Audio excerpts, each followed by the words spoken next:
Welcome to the bold analysis. Who is blocking the Nyeri governor, Mutahi Kahiga, and a host of other Mount Kenya leaders from accessing President William Ruto? This is one of the things that I insisted, and I have done 2 videos, that it was time for President Uhuru Kenyatta to cut down on his inner circle so that he can put on the presidential suit and shed off what, according to me, are campaign hangovers.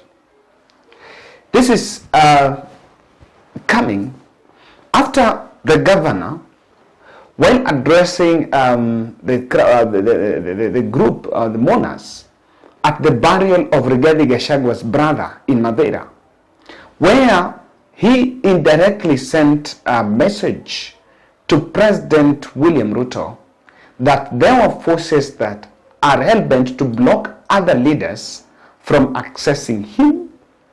And he tried to explain that this is one of the things that brought down the leadership of the former president, Uhuru Kenyatta.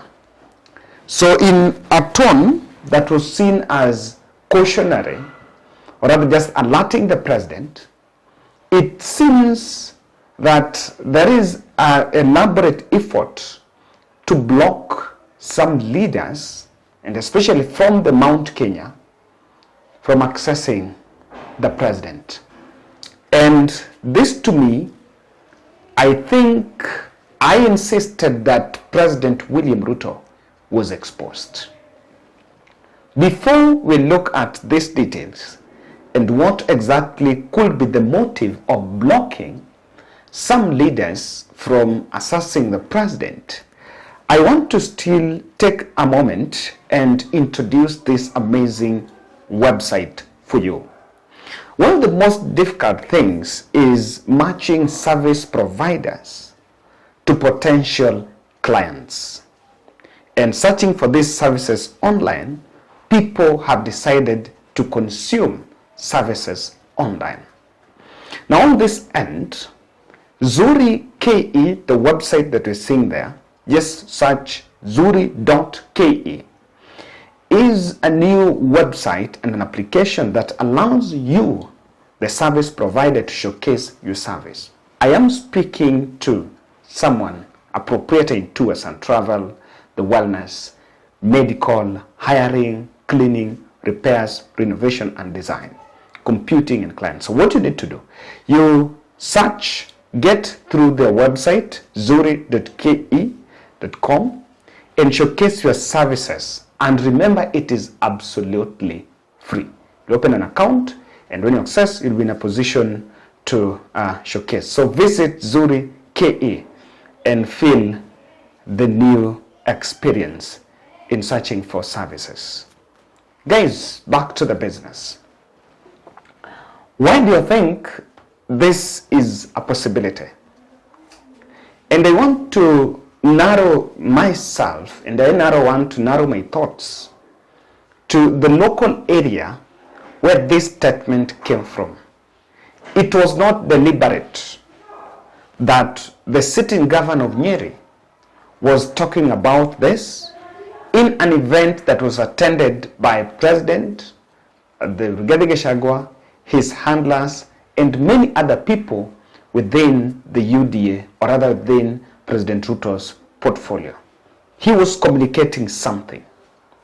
But what could be playing out, why there are efforts to block a host of Mount Kenya leaders from accessing the president, is Ruto's key UDA allies would want a way that they become the way to speak to Ruto. For example, in his cabinet now, they have like 8, I think 6 or 7 nominees. And they also have the deputy president. What we are talking about here is, I see a situation where the elected leaders and the compact majority that are close to President William Ruto would want them to be the mouthpiece of the community, so that any other thing that is supposed to reach to President William Ruto can only be done through the Gachagua, the Moses Kurias, and the Alice Wahome and the Kindiki. Of course, they're spoiled for choices. There are quite a number of them there. So that is one thing that you can say. And I can tell you that William Ruto would really want to have absolute control of Mount Kenya for his political future. But that is a bit of a challenge, because between the presidency and the people, there are those elected leaders, and some of them have been taken to cabinet, quite a number of them, and those who have also gone to cabinet are politicians. So they're the people that will talk to the gamer. I see Rigathi Gachagua trying his best to assert his position as the deputy president and as the spokesperson of Mount Kenya. And you can't, he is not wrong to do this. This is one thing that Rigathi Gachagua gets right.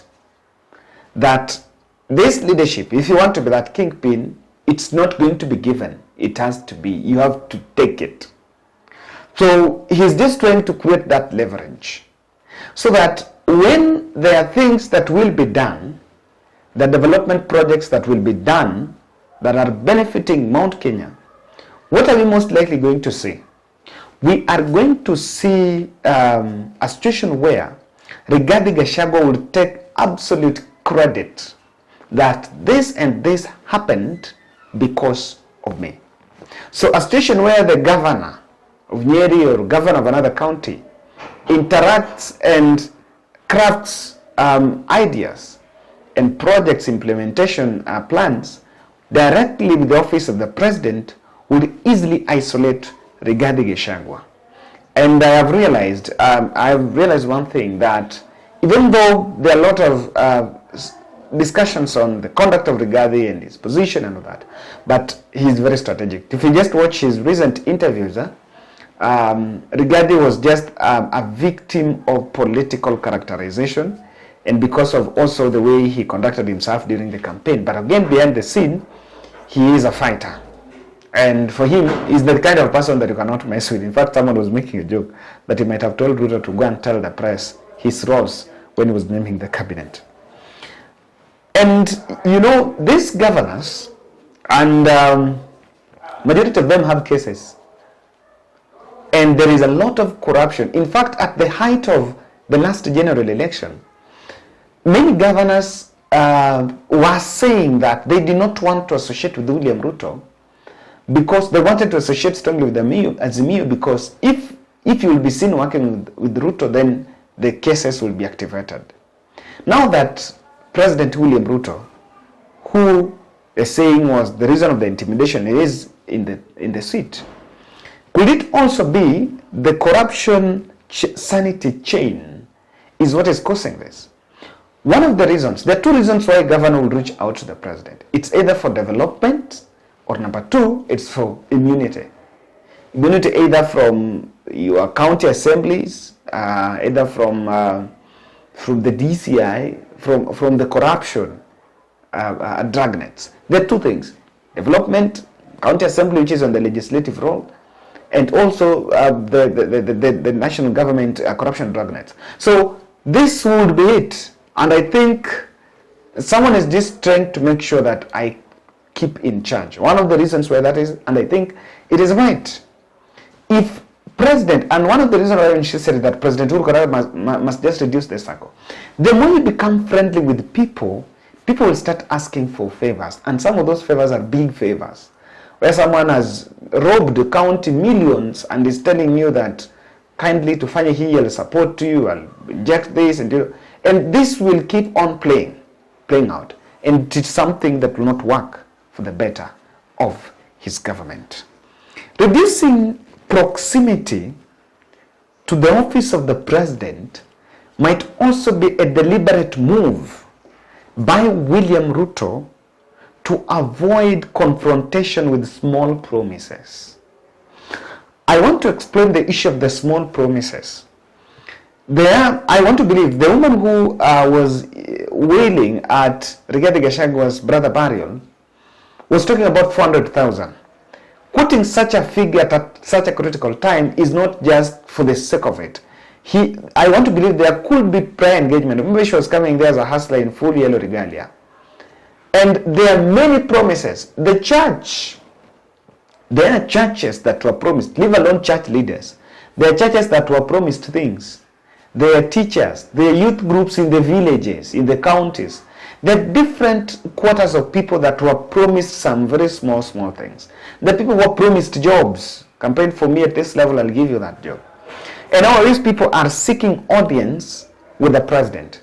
That is why you will see the Kina Ketwa Ruguru, Kina Danston Mungatana are now going to rallies to expose and to speak publicly. Because the proximity to President William Ruto is being reduced. And so, however much we can look at it as a Mount Kenya management issue, it can also be a deliberate plan by President William Ruto to avoid confrontation with the small issues. You know, someone was promised, people are looking for change. I need to get to governor to get deputy so that we get to the president, we seek that appointment. There are small appointments that will have to be rejected because may not be implemented. There are what a youth group was promised somewhere if I get the president, or there's a church, some women group, and some of these are just overwhelming. And now remember, the intention was never, the promise was not that it has to be done. The promise was for them to maintain the relationship between William Ruto and the voting constituency. So this will be it, and I support whether it is William Ruto blocking the Kahigas and the team from accessing him, or whether it is Mount Kenya politics playing out so that they isolate DP Ruto and manage their affairs before it gets to the Statehouse. All in all, I once insisted that William Ruto was supposed to reduce his friends. That's my bold analysis.